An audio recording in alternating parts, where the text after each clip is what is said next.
It's some sort of door. I think I can burn out the lock mechanism. Palm trees, buried in snow. Doesn't make sense. There.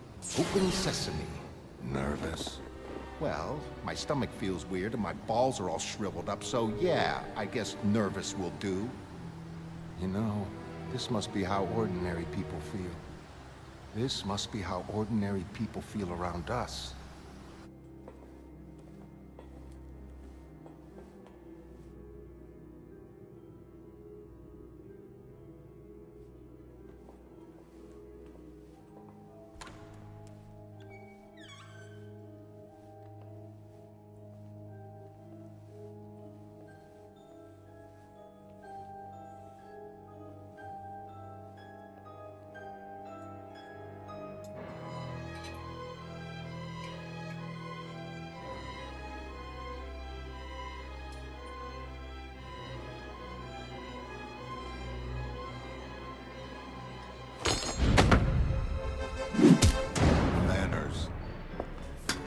Adrian?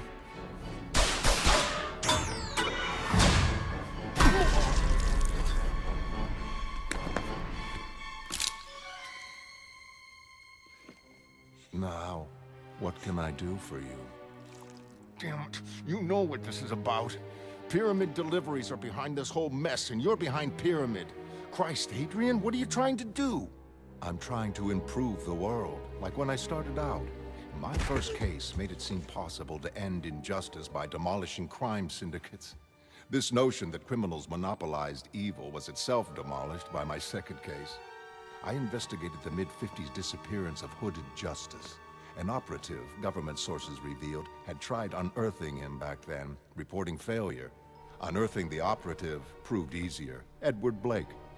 As intelligent men facing lunatic times, we were very alike, despising each other instantly. Recognizing me, he attacked anyway, mistaking me for a criminal. I studied his limitations: skillful feint, devastating uppercut, little else.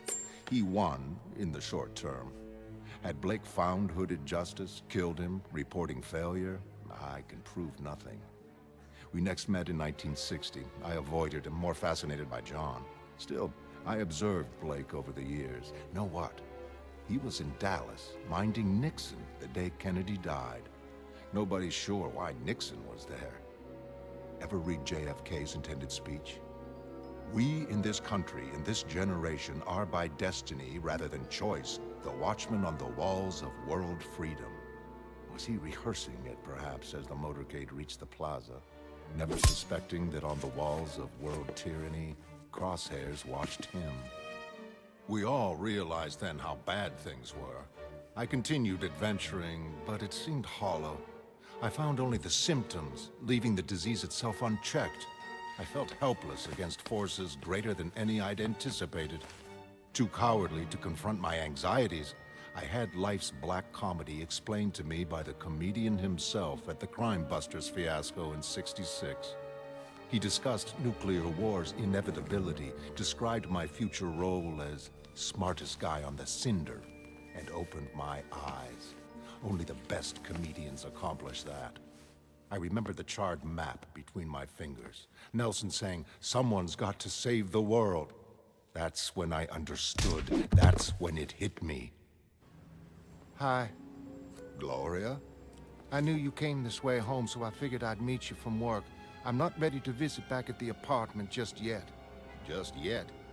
I miss you, Malcolm. I miss the person you were. But I can't live with someone who feels driven to help hopeless cases, then lets their misery affect our lives. If you can promise me you'll ask for a transfer to different work with different patients, I can come home. Malcolm, are you listening to me? Gloria, I'm sorry. Those people, they're hurting each other. Malcolm, don't you dare get involved. Gloria, I'm sorry. It's the world. I can't run from it. Its dark and lurching mass filled all my vision. Closer it came. Closer. Brutally, I'd been brought nose to nose with mankind's mortality. For the first time, I genuinely understood that Earth might die. And yet what could I do?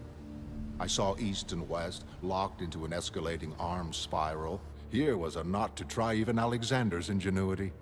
Both sides realized the suicidal implications of nuclear conflict, yet couldn't stop racing towards it lest their opponents should overtake them. Sooner or later, conflict would be inevitable. My plan required preparation. Each step had to be taken carefully, constantly striving to keep in mind the enormous scale of what was at stake. The world's present would end. Its future, immeasurably vaster, would also vanish. No human vestige would remain. All our richness and color and beauty would be lost, as if it had never been. The world I tried to save was lost beyond recall. I was a horror. Amongst horrors must I dwell. A rope snaked down. Spluttering, I grabbed it.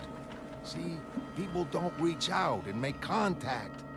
And from the decks above, a cheer went up, both gross and black. Its stench affronting heaven. The end. You've been coming here weeks, reading that junk over and over, and yet we ain't exactly close. 'Cause they don't make sense, man. That's why I gotta read them over. That ain't the point. What's your name? My name's Bernie. Bernie? Short for Bernard? Well, I'll be horsewhipped. That's my name. So, don't signify for nothing. Wait a minute. What the hell's going on? Fight, pull over. Steve, you just got suspended. I'm still me, Joe. Pull her over. Oh, shit. That's Joey. That's one of my drivers in a fight. Talk about lousy timing. Each step was synchronized. John, being too powerful and unpredictable to fit my plans, needed removing. Thus, Dimensional Developments hired his past associates and gave them cancer. Yes. Weaver first, Slater, and Moloch later. Unwittingly exposed to radiation, they were closely observed, cultivated as weapons against John. Meanwhile, taking advantage of new technology, I researched genetics. Bubastis was an early success, and teleportation. Since John proved teleportation possible, why develop electric cars? My researches were vital, like my island, secretly purchased in 1970. The only hero retaining public sympathy, I quit 2 years before the Keene Act, concentrating on my plan. Unable to unite the world by conquest, Alexander's method, I would trick it, frighten it towards salvation with history's greatest practical joke. That's what upset the comedian when awareness of my scheme crashed in upon him. Professional jealousy. Blake's murder. You confess? Confession implies penitence. I merely regret his accidental involvement. Returning from Nicaragua by air, he spotted a ship docking at an uncharted island. Suspecting Sandinista bases, he resolved to investigate. Imagine, the perfect fighting man discovering a plot to put an end to war, an end to fighting. How could genetics and teleportation end war? Well, without John's guiding mind, teleportation proved limited. Anything living died of shock upon transfer, or materialized in an occupied space and exploded. But that wasn't what Blake found on the island. He found a collection of missing artists and scientists, working upon a monstrous new life form. Upon learning the creature's intended purpose, Blake's practiced cynicism cracked. Though appalled, exposing my plan would precipitate greater horrors, preventing humanity's salvation. Even Blake balked at that responsibility, telling only Moloch, who he knew wouldn't understand.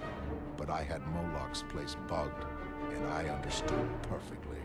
The plan Blake had uncovered was this: to frighten governments into cooperation, I would convince them that Earth faced imminent attack by beings from another world. Adrian, come on. What? You're serious? Perfectly. An intractable problem can only be resolved by stepping beyond conventional solutions. Alexander understood that 2,000 years ago in Gordium. Blake understood too. He knew my plan would succeed, though its scale terrified him. That's why he told nobody. It was too big to discuss. But he understood. At the end, he understood. He understood the portents. knew a dazzling transformation was at hand for mankind. The brutal world he'd relished would simply cease to be. After Blake, I neutralized John. Stolen psychiatric reports indicated his mental withdrawal. The cancer allegations made it physical. By then, Rorschach's masked killer hunt needed stopping. My own assassination, confirming his erroneous theory, placed me beyond suspicion. I'd hired my own killer through a third party. When I fed him the cyanide capsule, perhaps he realized this. Nothing now stood between me and my goal. Humanity's fate rested safely in my hands. Adrian, this is crazy. Who'd believe an alien invasion? Hitler said people swallow lies easily, provided they're big enough.